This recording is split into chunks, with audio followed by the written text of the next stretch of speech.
अध्याय 4 ज्ञान और कर्म संन्यास योग कर्म अकर्म और विकर्म का निरूपण। श्री भगवान ने कहा, मैंने इस अविनाशी योग विद्या का उपदेश सृष्टि के आरंभ में विवस्वान यानी कि सूर्य देव को दिया। सूर्य देव ने यह उपदेश अपने पुत्र मनुष्यों के जन्मदाता मनु को दिया और मनु ने यह उपदेश अपने पुत्र राजा इक्ष्वाकु को दिया। हे परम तत्व अर्जुन, इस प्रकार गुरु शिष्य परंपरा से प्राप्त इस विज्ञान सहित ज्ञान को राज ऋषियों ने विधि पूर्वक समझा। इन समय के प्रभाव से वह ब्रह्म श्रेष्ठ विज्ञान सहित ज्ञान इस संसार से प्राय छिन्न भिन्न होकर नष्ट हो गया। आज मेरे द्वारा वही यह प्राचीन योग आत्मा का परमात्मा से मिलन का विज्ञान तुझसे कहा जा रहा है, क्योंकि तू मेरा भक्त और प्रिय मित्र भी, अतः तू ही इस उत्तम रहस्य को समझ सकता है। अर्जुन ने कहा, सूर्य देव का जन्म तो सृष्टि के प्रारंभ हुआ है और आपका जन्म तो अब हुआ है, तो फिर मैं कैसे समझूं कि सृष्टि के आरंभ में आपने ही इस योग का उपदेश दिया था। श्री भगवान ने कहा, हे परम तत्व अर्जुन,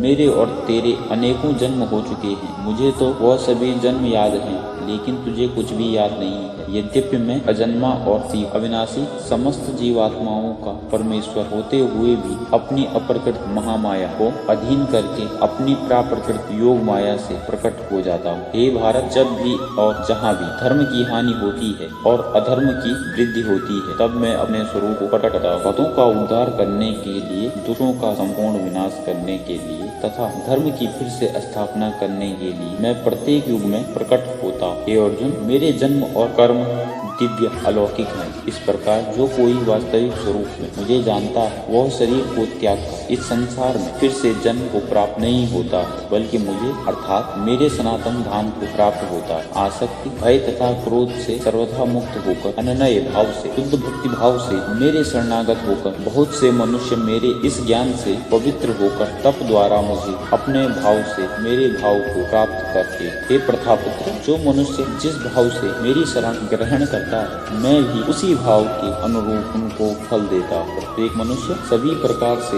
मेरी ही पथ का अनुगमन करते। इस संसार में मनुष्य फल की इच्छा से सकाम कर्म यज्ञ करते और फल की प्राप्ति के लिए वही देवताओं की पूजा करते हैं। उन मनुष्यों को उन कर्मों का फल इस संसार में निश्चित रूप से शीघ्र प्राप्त होता है। प्रकृति के 3 गुण सत्व, रज, तम के आधार पर धर्म 4 विभागों ब्राह्मण, क्षत्रिय, वैश्य और शूद्र में मेरे द्वारा रचा गया। इस प्रकार मानव समाज की कभी न बदलने वाली व्यवस्था का कर्ता होने पर भी तू मुझे अकर्ता ही समझ। कर्म के फल में मेरी आसक्ति न होने के कारण कर्म मेरे लिए बंधन उत्पन्न नहीं कर पाते। इस प्रकार से जो मुझे जान लेता है, उस मनुष्य के कर्म भी उसके लिए कभी बंधन उत्पन्न नहीं करते। पूर्व समय में भी सभी प्रकार के कर्म बंधनों से मुक्त होने की इच्छा वाले मनुष्य ने मेरे इसी प्रकार को समझ कर्तव्य कर्म करके मोक्ष की प्राप्ति की। इसलिए तू भी उन्हीं का अनुसरण करके अपने कर्तव्य का पालन कर। कर्म क्या है और अकर्म क्या है, इस विषय में बड़े से बड़े बुद्धिमान मनुष्य भी मोहग्रस्त रहते। इसलिए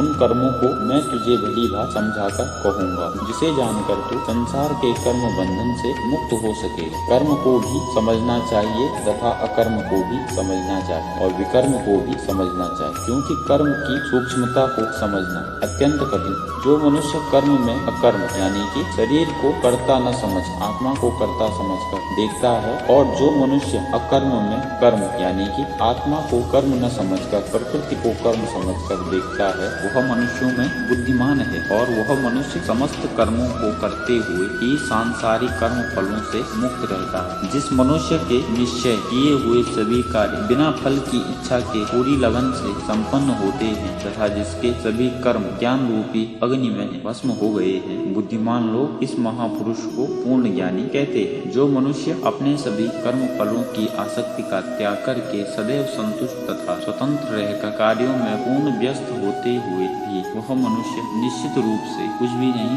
करता है। जिस मनुष्य ने सभी प्रकार के कर्म फलों की आसक्ति और सभी प्रकार की संपत्ति के स्वामित्व का त्याग कर दिया है, ऐसे शुद्ध मन तथा स्थिर बुद्धि वाले केवल शरीर निर्वाह के लिए कर्म करता हो कभी पाप रूपी फलों को प्राप्त नहीं होता है। जो मनुष्य स्वयं प्राप्त होने वाले लाभों से संतुष्ट रहता है, जो सभी द्वंद्वों से मुक्त हो, जो सभी द्वंद्वों से मुक्त और किसी से ईर्ष्या नहीं करता है, जो सफलता और असफलता में स्थिर रहता है, यद्यपि सभी प्रकार के कर्म करता हुआ कभी बंधता नहीं है, प्रकृति के गुणों से मुक्त हुआ तथा ब्रह्म ज्ञान से पूर्ण रूप से स्थिर और अच्छे प्रकार से कर्म का आचरण करने वाले मनुष्य के सभी कर्म ज्ञान रूप ब्रह्म में पूर्ण रूप से विलीन हो जाते हैं। ब्रह्म ज्ञान में स्थित उस संपूर्ण ब्रह्म होता है। हवन की सामग्री भी ब्रह्म होती है, अग्नि भी ब्रह्म होती है तथा ब्रह्म रूपी अग्नि में ब्रह्म रूपी कर्ता द्वारा जो हवन किया जाता है वह ब्रह्म ही होता है। जिसे कर्म ब्रह्म का स्पर्श करके ब्रह्म में विलीन हो चुके ऐसे महापुरुष को प्राप्त होने योग्य फल भी ब्रह्म ही होता है। कुछ मनुष्य अनेक प्रकार के यज्ञों द्वारा देवताओं भली भांति पूजा करते हैं और इस प्रकार कुछ मनुष्य परमात्मा रूपी अग्नि में ध्यान रूपी यज्ञ द्वारा यज्ञ का अनुष्ठान करते हैं। कुछ मनुष्य सभी ज्ञान इंद्रियों के विषयों को समय रूपी अग्नि में हवन करते हैं और कुछ मनुष्य इंद्रियों के विषयों को इंद्रिय रूपी अग्नि में हवन करते हैं। कुछ मनुष्य सभी इंद्रियों को वश में करके प्राण वायु के कार्यों मन के संयम द्वारा आत्मा को जानने की इच्छा से आत्मयोग रूपी अग्नि में हवन करते हैं। कुछ मनुष्य धन संपत्ति के दान द्वारा, कुछ मनुष्य तपस्या द्वारा और कुछ मनुष्य अष्टांग योग के अभ्यास द्वारा यज्ञ करते हैं। कुछ अन्य मनुष्य वेद शास्त्रों का अध्ययन करके ज्ञान में निपुण होकर और कुछ मनुष्य कठिन व्रत धारण करके यज्ञ करते हैं। बहुत से मनुष्य अपान वायु में प्राण वायु का उसी प्रकार प्राण वायु में अपान वायु का हवन करते हैं तथा अन्य मनुष्य प्राण वायु और अपान वायु की गति रोककर समाधि में प्रवृत्त होते हैं। कुछ मनुष्य भोजन को कम करके प्राण वायु को प्राण वायु में ही हवन किया करते हैं। ये सभी यज्ञ करने वाले यज्ञों का अर्थ जानने के कारण सभी पाप कर्मों से मुक्त हो जाते हैं। हे कुरु श्रेष्ठ अर्जुन, यज्ञों के फल रूपी अमृत चखकर यह सभी योगी सनातन ब्रह्मा परमात्मा को प्राप्त होते हैं और यज्ञ न करने वाले मनुष्य तो जीवन में भी सुख पूर्वक नहीं रह सकते, तो फिर अगले जीवन में कैसे सुख को प्राप्त हो सकते। इस प्रकार और भी अनेकों प्रकार के यज्ञ वेदों की वाणी में विस्तार से कहे गए। इस तरह उन सबको कर्म से उत्पन्न होने वाले जानकर तू कर्म बंधन से हमेशा के लिए मुक्त हो जाएगा। ज्ञान की महिमा। हे परम तत्व अर्जुन, धन संपदा के द्वारा किए जाने वाले यज्ञ की अपेक्षा ज्ञान यज्ञ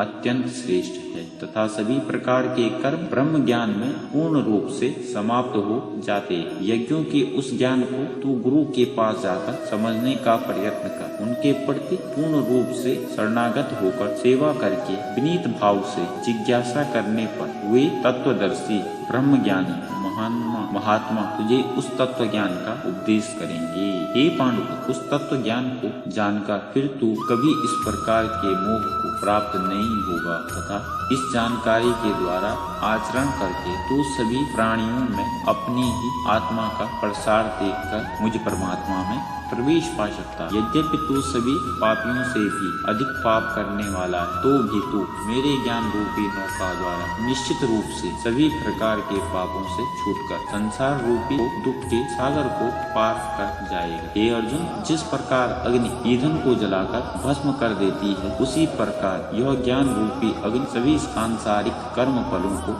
जलाकर भस्म कर देती है। इस संसार में ज्ञान के समान पवित्र करने वाला निसंदेह कुछ भी नहीं है। इस ज्ञान को तू स्वयं अपने हृदय में योग की पूर्णता के समय अपनी ही आत्मा में अनुभव करेगा।